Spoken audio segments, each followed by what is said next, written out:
சிம்மராசிக்காரங்க இப்ப இருக்கக்கூடிய பொதுவான சூழல்ல, குரு பெயர்ச்சிக்கு பிறகு பார்த்தீங்கன்னா, ஒரு தெளிவு கிடைக்கும். யார்கிட்ட எப்படி பழகணும் அப்படிங்கிற தெளிவு கிடைக்கும்.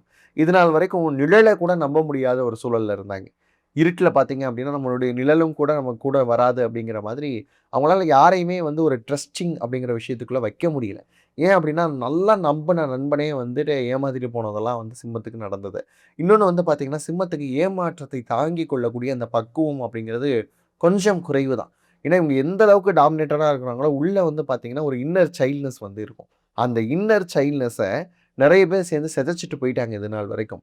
அது நண்பனா இருக்கட்டும், அதுக்கப்புறம் வந்து பார்த்தீங்கன்னா, லைஃப் பார்ட்னரே கூட சில விஷயங்கள்ல ஏமாத்திட்டு போற விஷயங்களா இருக்கட்டும். டிவோர்ஸ்க்கு இவ்வளோ கிளைம் பண்ணி எனக்கு இவ்வளோ குடுக்கணும் அப்படின்னு சொல்லிட்டு, இவங்க கிட்ட இருக்கக்கூடிய ஃபினான்ஷியல் லெவல தெரிஞ்சுக்கிட்டு கோட் பண்ற விஷயங்களா இருக்கட்டும். இந்த மாரி நெறைய பார்த்துட்டாங்க.